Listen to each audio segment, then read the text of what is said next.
Hi friends, last ఎపిసోడ్లో చూసారంటే heroine తన సైకో హస్బెండ్ దగ్గర నుండి తప్పించుకొని వెళ్ళిన ఆ సైకో హీరోయిన్ అమ్మని అడ్డం పెట్టి హీరోయిన్ని పట్టుకుంటాడు కదా. ఇప్పుడు ఆ సైకో హీరోయిన్ దగ్గర ఏంటి నీ ప్రాబ్లం, అసలు నువ్వు మళ్ళీ మళ్ళీ నా దగ్గర నుండి తప్పించుకొని వెళ్ళి తప్పు చేస్తున్నావు, నీకు నన్ను లవ్ చేయడంలో ఏమంత కష్టం, అందరూ లవ్ చేసుకుంటూ హ్యాపీగానే కదా జీవిస్తున్నారు, నువ్వు మాత్రం ఎందుకు ఇలా ఉన్నావు అంటాడు. ఏమో వీడు నిజంగానే హీరోయిన్ని బాగా చూసుకుంటున్నట్లు, హీరోయిన్ కూడా మిగిలిన వాళ్ళు ఎలా జీవిస్తున్నారు అన్న దాని గురించంతా నువ్వు మాట్లాడుతున్నావా, అసలు వాళ్ళందరూ ఎంత సంతోషంగా జీవిస్తున్నారు అన్నది నీకు తెలుసా, నువ్వు మా అమ్మని అడ్డం పెట్టి నన్ను ఆ ట్రాప్లో తగిలించి నీతో జీవించేలా చేస్తున్నావు, దీనికి ప్రేమ అని నువ్వే ఒక పేరు పెట్టున్నావు, అసలు నిజమైన ప్రేమ అంటే నీకు తెలుసా, నిజంగా లవ్ చేసే వాళ్ళు చాలానే సాక్రిఫైస్ చేస్తారు, నీలా ఇలా అంతా టార్చర్ చెయ్యరు, ప్లీజ్ నన్ను వదిలే అని అంతలా ఏడుస్తుంది. కానీ వాడు ఎలా వదులుతాడు. ఇప్పుడు ఇక్కడ అలానే కట్ చేసి హీరోని చూపిస్తారు. హీరో హీరోయిన్ గురించే ఆలోచిస్తుంటాడు, ఎక్కడెళ్ళింది తిను, తనకేమైండదు కదా అని హీరోయిన్ గురించి ఆలోచిస్తున్నప్పుడే హీరో ఫ్రెండ్ ఏరా అని అమ్మాయి వస్తుంది. ఇప్పుడు హీరో ఒకలా డల్గా ఉండటం చూసి ఏరా ఏమైంది అని అడగ్గా హీరో కూడా హీరోయిన్ గురించి చెప్తాడు. ఇలా తన హస్బెండ్ నుండి తప్పించుకోవడానికి తన ఫేస్ని చేంజ్ చేయమని అడిగింది అని చెప్పినప్పుడు ఏరా షాక్ అయిపోతుంది. ఏంటి, హస్బెండ్ దగ్గర నుండి తప్పించుకోవడానికి ఫేస్ని మార్చమనిందా, చాలానే డేంజర్ అయిన అమ్మాయిలా ఉంది కదరా తను అన్నప్పుడు హీరోని చూసారంటే తనకిప్పుడు నేను ఎలా హెల్ప్ చేసేది అన్నట్లు చెప్పగా ఏరా వచ్చి ఏం మాట్లాడుతున్నావు నువ్వు, హస్బెండ్ వైఫ్ ప్రాబ్లంలో నువ్వెందుకు తగులుకుంటావు, అయినా ఫేస్ని మార్చేస్తే తన ప్రాబ్లం సాల్వ్ అయిపోతుందా ఏంటి, ఊరికే ఎవరో తెలియని ఆ అమ్మాయికి హెల్ప్ చేసి నువ్వు ప్రాబ్లంలో తగులుకోకు అన్నట్లు చెప్పి ఏరా అక్కడి నుండి వెళ్ళిపోతుంది. ఇంకా హీరో కోమాలో ఉన్న తన వైఫ్ని చూడటానికి వెళ్తాడు. నువ్వు ఎప్పుడు నార్మల్ అవుతావో అన్నట్లు చాలా బాధగా తన వైఫ్ని చూస్తుంటాడు. అలానే ఇప్పుడు హీరో వైఫ్కి ఎలా యాక్సిడెంట్ అయింది అన్నది చూపిస్తారు. ఒకరోజు హీరో వైఫ్ ఇద్దరు రెస్టారెంట్కి వెళ్ళింటారు. అప్పుడు హీరో చాలా ప్రేమగా తన వైఫ్కి వాళ్ళ వెడ్డింగ్ యానివర్సరీ గిఫ్ట్గా ఒక చైన్ని ఇస్తాడు. తను తీసి చూస్తుంది, కానీ సంతోషంగా అంతా ఏం ఫీల్ అవ్వదు.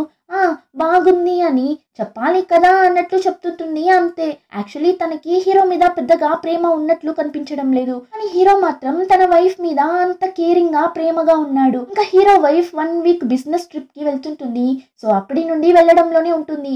ఓకే నాకు టైం అవుతుంది, మరి నేను వెళ్ళనా అన్నప్పుడు హీరో నీ ఫ్లైట్కి అయిన టైం ఇంకా ఉంది కదా, కాసేపు మాట్లాడేసి వెళ్ళొచ్చు కదా అంటాడు.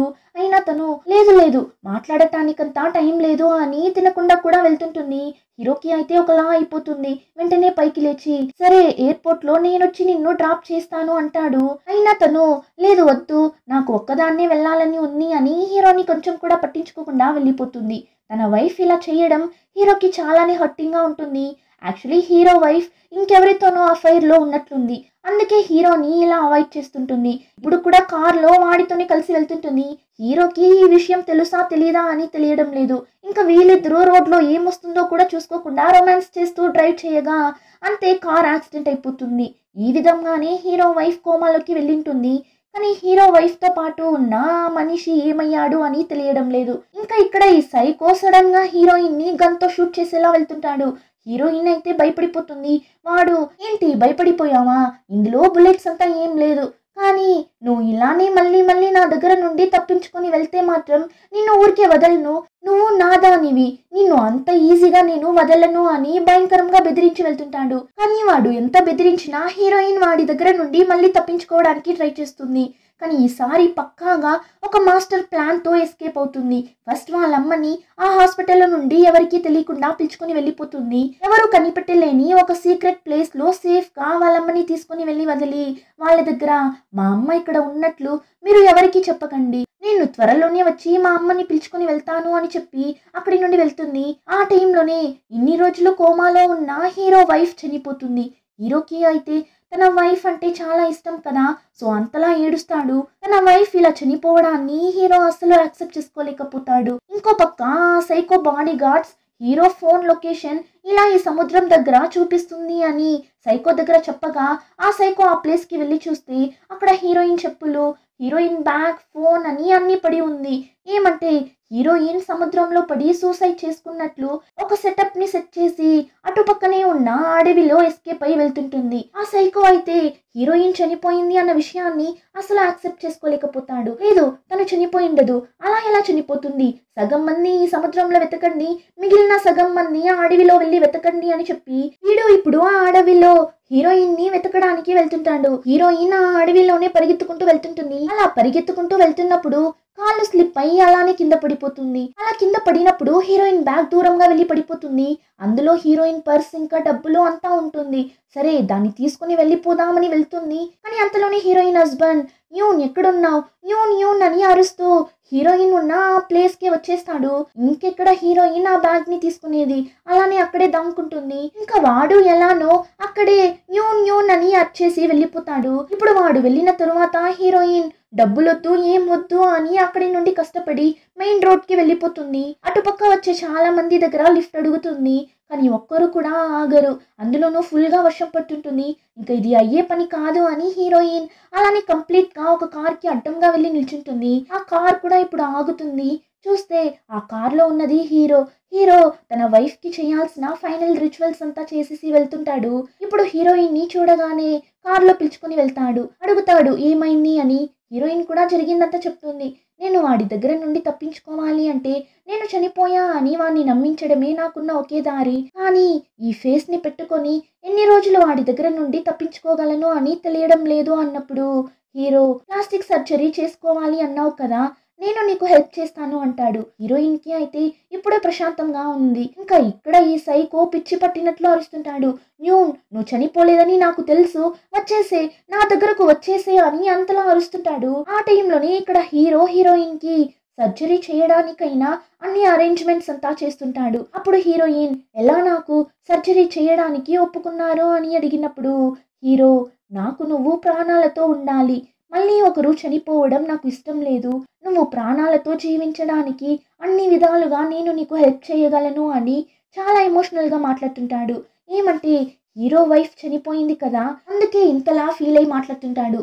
కట్ చేస్తే హీరోయిన్ కి సక్సెస్ఫుల్ గా ఫేస్ సర్జరీని చేసిస్తాడు. ఇప్పుడు కాసేపు తరువాత ఫేస్ కి ఉన్న బ్యాండేజ్ ని ఓపెన్ చేస్తాడు.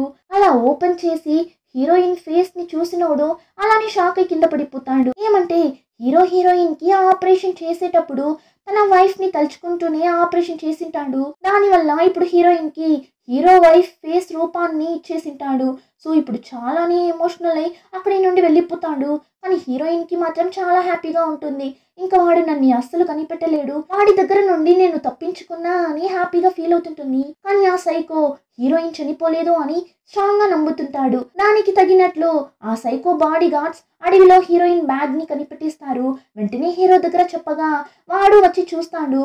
ఇప్పుడు అక్కడ పడి ఉన్న హీరోయిన్ బ్యాగ్, పర్స్, డబ్బులు అని చూసిన తరువాత ఆ సైకో కన్ఫర్మ్ అయిపోతాడు. హీరోయిన్ బ్రతికే ఉంది, సూసైడ్ చేసుకుని చనిపోయినట్లు సెట్ చేసి ఎస్కేప్ అయి వెళ్ళేటప్పుడు ఇదంతా ఇక్కడ పడిండాలి అని కరెక్ట్ గా గెస్ చేసి చాలా ఆక్రోషంగా వెతకడం స్టార్ట్ చేస్తాడు. కానీ ఎంత వెతికినా హీరోయిన్ ని కనిపెట్టలేకపోతాడు. దానివల్ల అలానే పిచ్చి పట్టినట్లు ఎలా ఎలా తనని కనిపెట్టడం అని ఆలోచిస్తున్నప్పుడు సడన్ గా ఒక విషయం గుర్తొస్తుంది. ఏమంటే హీరోయిన్ సైకో దగ్గర నుండి తప్పించుకొని హీరో ఇంటికి వెళ్ళినప్పుడు హీరో తన వైఫ్ డ్రెస్ ని హీరోయిన్ కి ఇచ్చింటాడు కదా, హీరోయిన్ కూడా ఆ డ్రెస్ తోనే వాళ్ళ అమ్మని చూడటానికి హాస్పిటల్ కి వెళ్ళినప్పుడు ఆ సైకో చేతిలో తగులుకుంటుంది కదా. ఇప్పుడు ఆ విషయం గుర్తొచ్చి తను ఆ రోజు వేసుకున్న డ్రెస్ ని నేను కొనివ్వనే లేదు, అలాంటిది ఆ రోజు ఆ డ్రెస్ లో వచ్చింది అంటే ఎవరో తనకి హెల్ప్ చేస్తున్నారు, వాళ్ళని పట్టుకుంటే యూన్ని పట్టుకోవచ్చు అని ఫాస్ట్ గా వెళ్ళి కబోర్డ్ లో ఉన్న ఆ డ్రెస్ ని వెతికి బయటకు తీస్తాడు. ఆ టైంలోనే హీరోయిన్ ని చూపిస్తాడు. తను అనుకున్నట్లు ఫేస్ సర్జరీ సక్సెస్ఫుల్ గా చేసేసుకుంది. కానీ ఇప్పుడు చేతిలో చిల్లి గవ్వ కూడా లేదు. దానివల్ల నిన్న అడవిలో డబ్బులు పడేసుకుంది కదా, దాన్ని తీసుకుందామని మళ్ళీ అడవిలోకి వెళ్తుంది. కానీ ఆ సైకో మనుషులు అక్కడి నుండి వెళ్ళేలా లేరు, ఇంకా కూడా అడవిలోనే తిరుగుతుంటారు. వాళ్ళని చూసిన తరువాత హీరోయిన్ ఇంకా మనకు ఆ డబ్బు దొరికినట్లే అని అక్కడి నుండి వెళ్ళిపోతుంది. కానీ చాలా భయపడుతుంటుంది. వాళ్ళు నా బ్యాగ్ ని అక్కడ చూసేసింటారు, అయితే నేను చనిపోలేదు బ్రతికే ఉన్నా అని కనిపెట్టేసింటారా, నేను ఇప్పుడు ఏం చేసేది అని చాలా భయపడుతుంటుంది. ఆ టైంలోని ఈ సైకో వాడికి తెలిసిన ఒక లేడీ పోలీస్ ద్వారా ఆ డ్రెస్ ఏ షాప్లో కొన్నారు, ఎవరు కొన్నారు అని చెప్పి ఇప్పుడు ఆ షాప్కి వెళ్ళి అడిగినప్పుడు ఆ షాప్ లో పనిచేసే లేడీ ఆ డ్రెస్ ని చూడగానే ఈ షాప్ లోనే ఈ డ్రెస్ ని కొనింది, ఇది లిమిటెడ్ గా వచ్చే ఎడిషన్, 30 పీసెస్ మాత్రమే వచ్చింది అని చెప్పి ఆ డ్రెస్ ని కొన్న 30 మంది ఎవరు ఏమి అని మొత్తం అడ్రస్ ని ఇవ్వగా వాళ్ళు ఆ 30 మందిది ఆ అడ్రస్ లిస్ట్ ని తీసుకుని వెళ్తుంటారు. ఆ టైం ఈ సైకోకి రోడ్ లో ఎవరో ఒక అమ్మాయి వెళ్తుంటుంది. కానీ వాడి కళ్ళకి ఆ అమ్మాయి హీరోయిన్ లా కనిపించగా ఫాస్ట్ గా కార్లో నుండి వెళ్ళి న్యూన్ న్యూన్ అని ఆ అమ్మాయిని స్టాప్ చేసి చూస్తాడు. కానీ అది హీరోయిన్ కాదు అని తెలిసి వాడికి అంత కోపం వస్తుంది. ఇప్పుడు ఆ కోపంలో హీరోయిన్ ఫ్రెండ్ కి కాల్ చేస్తాడు. ఆ టైంలోని హీరోయిన్ ఇప్పుడు మనం ఎక్కడెళ్ళేది, ఏం చేసేది అని ఆలోచిస్తూ రోడ్లో నడుచుకుంటూ వెళ్తున్నప్పుడు దూరంలో తన ఫ్రెండ్ ని చూస్తుంది. తన ఫ్రెండ్ ని చూడగానే హీరోయిన్ కి అంత హ్యాపీగా ఉంటుంది. వెంటనే మాట్లాడటానికి వెళ్తుంది. కానీ చూస్తే ఫ్రెండ్ వెనకాల సైకో వస్తుంటాడు. అంతే వాడిని చూడగానే హీరోయిన్ భయపడిపోతుంది. ఎంత హీరోయిన్ రూపాన్ని మార్చుకున్నా వాడి మీద ఉన్న భయం మాత్రం పోవడం లేదు. సో వాడి కంట పడకూడదు అని అలానే భయపడుతూ ఫాస్ట్ గా అక్కడి నుండి వెళ్తుంటుంది. కానీ వాడు తన ఫ్రెండ్ దగ్గర మాట్లాడేసి వెనకాలే వెళ్తుంటాడు. వాడికి తన ముందు వెళ్తున్నది హీరోయిన్ అని కూడా తెలియదు. క్యాజువల్ గానే వెళ్తుంటాడు. కానీ హీరోయిన్ వాడి మీద ఉన్న భయంలో కిందనే పడిపోతుంది. ఆ సైకో కూడా చూస్తాడు. హీరోయిన్ అయితే కింద పడిన తన బ్యాగ్ ని తీసుకుని అలానే వణుకుతూ అక్కడి నుండి వెళ్తుంటుంది. అప్పుడు సడన్ గా ఆ సైకో ఒక్క నిమిషం ఆగండి అని పిలుస్తాడు. అంతే కనిపెట్టేశాడా అని హీరోయిన్ కి ప్రాణమే పోతుంది. కానీ తన పర్స్ ని వదిలేసి వెళ్తుంటుంది. అది ఇవ్వడానికి పిలిచింటాడు. హీరోయిన్ అయితే వెనక్కి కూడా తిరిగి చూడకుండా ఆ పర్స్ ని తీసుకుని అక్కడి నుండి ఒకటే పరుగు. ఇంకా హీరోయిన్ జాబ్ కోసం చాలా చోట్ల ట్రై చేస్తుంది. చిన్న జాబ్ దొరికినా చేద్దామని చాలా చోట్ల ట్రై చేస్తుంది. కానీ అక్కడ హీరోయిన్ కి జాబ్ దొరకదు. సో ఇప్పుడు ఎక్కడికి వెళ్ళేది, ఏం చేసేది అని తెలియక బస్ స్టాప్ లో కూర్చుంటుంది. ఆ టైం ఇద్దరు తాగుబోతు వెధవులు అటుపక్కగా రాగా అక్కడ హీరోయిన్ ని చూడగానే హీరోయిన్ దగ్గర ప్రాబ్లం చేయగా హీరోయిన్ వాళ్ళ దగ్గర నుండి తప్పించుకోవడానికి అక్కడి నుండి పరిగెత్తుకుంటూ వెళ్తుంటుంది. ఇప్పుడు కట్ చేస్తే హీరోయిన్ పోలీస్ స్టేషన్ లో ఉంటుంది. ఏమంటే ఆ తాగుబోతుల దగ్గర నుండి తప్పించుకుని పరిగెత్తుకుంటూ వెళ్తున్నప్పుడు పోలీసులు చూసినట్లున్నారు. ఇప్పుడు కాసేపట్లో హీరో పోలీస్ స్టేషన్ కి వస్తాడు. ఏమంటే పోలీసులు హీరోయిన్ దగ్గర మీ వాళ్ళ నంబర్ ఇవ్వండి అని అడిగింటారు. హీరోయిన్ హీరో నంబర్ ని ఇచ్చింటుంది. హీరో వచ్చి చూస్తే హీరోయిన్ అలానే చాలా ఇన్నోసెంట్ గా కూర్చుంటుంది. అందులోనూ హీరోయిన్ ఇప్పుడు వాడి వైఫ్ రూపంలో కదా ఉంది. సో వాడు హీరోయిన్ ని ఏమనడు, అక్కడి నుండి పిలుచుకుని వెళ్తాడు. హీరోయిన్ ఏం తినలేదు అని తెలిసి రెస్టారెంట్ కి పిలుచుకుని వెళ్తాడు. కానీ హీరోయిన్ చాలానే డల్ గా కూర్చుంటుంది. హీరో చూసేసి ఏమైంది అంతా ఓకేనే కదా అన్నప్పుడు హీరోయిన్ అది నేను అనుకున్న ఈ కొత్త ఫేస్ తో నేను ఏమైనా చేయగలను అని, కానీ నేను ఒక జాబ్ ని కూడా చూసుకోలేకున్నా, అంతేకాకుండా నా రూపాన్ని కంప్లీట్ గా మార్చుకోవడం వల్ల ఆ సైకో దగ్గర నుండి తప్పించుకుంటాను అని అనుకున్నా. కానీ అలా కానే కాదు, ఇప్పటికీ కూడా వాడిని చూసి నేను భయపడుతున్నా అని చాలా ఫీల్ అయ్యేట్టుగా హీరో హీరోయిన్ ని ఓదార్చి ఏం కాదు ఫస్ట్ మీరు తినండి అంటాడు. ఇంకా హీరోయిన్ ని వాడి ఇంటికే పిలుచుకుని వెళ్తాడు. మీకు జాబ్ దొరికే వరకు మా ఇంట్లోనే ఉండండి అంటాడు. ఇంకా నెక్స్ట్ డే మార్నింగ్ చూస్తే హీరోయిన్ బ్రేక్ఫాస్ట్ చేస్తుంటుంది. హీరో కూడా వచ్చి చూస్తాడు. వాడికి తన వైఫ్ కుక్ చేస్తున్నట్లు అనిపిస్తుందేమో, అలానే ఒకలా డల్ గా నిల్చొని చూస్తుంటాడు. హీరోయిన్ చూసేసి ఓ మేల్కున్నారా, సారీ నేను మీ దగ్గర అడగకుండానే కుక్ చేస్తున్నా, మీకోసం బ్రేక్ఫాస్ట్ చేయాలనిపించింది అందుకే అన్నప్పుడు హీరో క్యూట్ గా నవ్వుతూ పనిలేదు అంటాడు. ఇప్పుడు ఇద్దరు కలిసి బ్రేక్ఫాస్ట్ చేస్తారు. అప్పుడు హీరోయిన్ ఇక్కడి నుండి వెళ్లే వరకు నేనే కుక్ చేస్తాను, అప్పుడే నేను ఇక్కడ కంఫర్ట్ గా ఉండగలను, ప్లీజ్ ఒప్పుకోండి అన్నప్పుడు హీరో కూడా ఓకే అంటాడు. ఇంకా ఇద్దరు తింటుంటారు. అప్పుడు హీరోయిన్ అవును మీ వైఫ్ ఎక్కడికైనా వెళ్ళారా, మీ వైఫ్ గురించి మీరు చెప్పనే లేదు అని అడగ్గా హీరో కూడా చెప్పేస్తాడు తన వైఫ్ చనిపోయింది అని. కానీ తన వైఫ్ రూపాన్ని హీరోయిన్ కి పెట్టాడు అన్నది మాత్రం చెప్పడు. ఇప్పుడు కట్ చేస్తే హీరో ఫ్రెండ్ ఏరా హీరో ఇంటికి వస్తుంది. ఇప్పుడు అక్కడ కిచెన్ లో పనిచేస్తున్న హీరోయిన్ ని చూసి ఎవరు నువ్వు అన్నట్లు అడగ్గా హీరోయిన్ కూడా తిరుగుతుంది.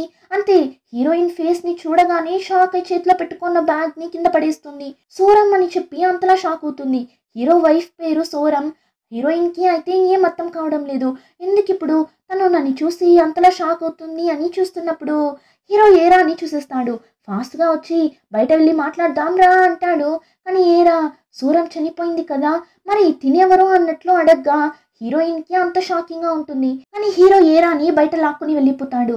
ఏరా అయితే ఏం జరుగుతుంది ఇక్కడ, ఎవరా అమ్మాయి, తనెందుకు సోరంలా ఉంది అని అడగ్గా హీరో ఏం చెప్పడు, అలానే సైలెంట్ గా నిల్చుంటాడు. హీరో అలా సైలెంట్ గా ఉండటంతోనే ఏరాకి అర్థమైపోతుంది హీరోయిన్ కి ప్లాస్టిక్ సర్జరీ చేసింది హీరోనే అని. ఆల్రెడీ హీరో హీరోయిన్ గురించి ఏరా దగ్గర చెప్పింటాడు కదా. ఏరా కూడా నువ్వు అలా అంతా చెయ్యకు అని చెప్పింటుంది కదా. ఇప్పుడు వాడి వైఫ్ ఫేస్‌ని సర్జరీ చేసి పెట్టాడు అని తెలిసి ఏరా చాలా ఫీల్ అవుతుంది. ఏమంటే ఏరాకి హీరో అంటే చాలా ఇష్టం. కానీ హీరో ఏమో సోరంని పెళ్లి చేసుకొనింటాడు. సరే ఇప్పుడైనా హీరోని కరెక్ట్ చేసి పెళ్లి చేసుకుందామని ఏరా అనుకొనింటుంది. కానీ ఇప్పుడు మళ్ళీ హీరో వైఫ్ రూపంలోనే ఉన్న హీరోయిన్‌ని చూడగానే ఏరా చాలా అప్సెట్ అయిపోతుంది. ఆ టైంలోనే ఇంట్లో ఉన్న హీరోయిన్‌కి బానే అర్థమైపోతుంది. తన ఫేస్ హీరో వైఫ్ ఫేస్ లానే ఉంది అని. అంతేకాకుండా హీరోయిన్‌ని స్టోర్ రూమ్‌లా ఉన్న ఒక రూమ్‌లోకి మాత్రం వెళ్ళడానికి అలో చేసేవాడు కాదు. సో ఇప్పుడు హీరోయిన్‌కి డౌట్ వచ్చి ఆ రూమ్‌లో వెళ్లి చూస్తే అక్కడ హీరో వైఫ్‌ది ఫోటో ఉంటుంది. ఇప్పుడు ఆ ఫోటోలో తినలానే ఉన్న హీరో వైఫ్‌ని చూసి హీరోయిన్‌కి చాలానే షాకింగ్‌గా ఉంటుంది. కట్ చేస్తే హీరో ఏరా దగ్గర మాట్లాడేసి ఇంటికి వెళ్తాడు. చూస్తే హీరోయిన్ ఇంట్లో లేదు. అన్ని రూమ్స్‌లోనూ చెక్ చేస్తాడు. కానీ హీరోయిన్ ఎక్కడా లేదు. వెంటనే హీరోయిన్‌ని వెతుక్కుంటూ వెళ్తాడు. చూస్తే హీరో ఇంటి పక్కనే ఉన్న పార్క్‌లో కూర్చుంటుంది. హీరో కూడా వెళ్తాడు. అప్పుడు హీరోయిన్, నాకు ఇప్పుడు అర్థమైంది. ఆ రోజు నా ఫేస్‌కి ఉన్న బ్యాండేజ్‌ని రిమూవ్ చేసిన తరువాత మీరెందుకు అంతలా షాక్ అయ్యారు అని అన్నప్పుడు హీరో, సారీ నా వల్లనే ఇలా మిస్టేక్ జరిగింది అంటాడు. అప్పుడు హీరోయిన్, మీరెందుకు సారీ చెప్తున్నారు? నాకు మీ మీద ఎలాంటి కోపం లేదు. మీ దగ్గరకు వచ్చింది నేను. సర్జరీ చేసి నా ఫేస్‌ని మార్చమని అడిగింది నేను. అలా ఉన్నప్పుడు మీరెందుకు సారీ చెప్తున్నారు? నా లైఫ్‌ని మీరు సేవ్ చేసినందుకు నేనే మీకు గ్రేట్‌ఫుల్‌గా ఉండాలి. కానీ ఇంక తరువాత నేను ఇక్కడ మీతో పాటు ఉండాలనుకోవడం లేదు. నేను ఇక్కడ ఉంటే నా ఫేస్‌ని చూసినప్పుడంతా మీకే ఇబ్బందిగా ఉంటుంది అన్నప్పుడు హీరో, అదంతా నేను చూసుకుంటాను. మీకు స్టేబుల్ అయిన ఒక జాబ్ దొరికే వరకు మీరు ఇక్కడే ఉండండి. ఏం పర్లేదు అన్నప్పుడు హీరోయిన్ నవ్వుతూ, లేదు లేదు నన్ను సేవ్ చేసిన మిమ్మల్ని ఇబ్బంది పెట్టడం నాకు ఇష్టం లేదు. సో నేను వెళ్తాను. కానీ ఇక్కడి నుండి వెళ్ళే ముందు చివరగా ఒకసారి రేపు నైట్ మీకు స్పెషల్‌గా డిన్నర్ చేసి ఇచ్చి వెళ్తాను అంటుంది. కట్ చేస్తే నెక్స్ట్ డే మార్నింగ్ చూపిస్తారు. హీరోయిన్ హస్బెండ్, ఆ సైకో ఇంకా ఆ లేడీ పోలీస్ ఇద్దరు ఆ డ్రెస్‌ని ఎవరెవరు కొన్నారు అని ఆ అడ్రస్‌కంతా వెళ్ళి హీరోయిన్ కోసం వెతుకుతుంటారు కదా. ఆల్మోస్ట్ అందరింటికి వెళ్ళి చెక్ చేసేస్తారు. ఇంకా ఫైనల్‌గా ఆ డ్రెస్‌ని కొన్న ఇద్దరి ఇంటి అడ్రస్ దగ్గరకు వెళ్ళి చెక్ చేయాలి అంతే. అది ఇంకెవరిదో కాదు. ఒకటి ఏరా అడ్రస్, ఇంకొకటి హీరో అడ్రస్. ఇప్పుడు ఆ సైకో ఏరా ఇంటికి వెళ్ళి డ్రెస్‌ని చూపించి, ఇలాంటి డ్రెస్ మీరు కొన్నారా? మీ దగ్గర ఉంటే కాస్త తీసుకొచ్చి చూపించరా అన్నప్పుడు ఏరా అడుగుతుంది. ఎందుకు? దేనికోసం అడుగుతున్నారు అని అడగ్గా ఆ లేడీ పోలీస్, మేము ఒక పర్సన్‌ని కనిపెట్టాలి. ఈ డ్రెస్ ద్వారానే కనిపెట్టగలం అందుకే అని చెప్పగా ఏరా కూడా తీసుకొచ్చి ఇస్తుంది. వాళ్ళు డ్రెస్‌ని చూసేసి ఇప్పుడు ఫైనల్‌గా హీరో ఇంట్లో చెక్ చేయడానికి వెళ్తారు. హీరో కూడా బయట వచ్చి ఎవరు మీరు? ఏం కావాలి అని అడుగుతుంటాడు. కానీ అంతలో ఆ సైకో హీరోని తోసేసి మరి ఇంట్లోకి వెళ్ళిపోతాడు. అలానే ఎపిసోడ్ కంప్లీట్ అవుతుంది. రిమైనింగ్ స్టోరీని నెక్స్ట్ ఎపిసోడ్‌లో చూద్దాం. ఇంకా ఈ వీడియో నచ్చితే like, share and subscribe. Thank you.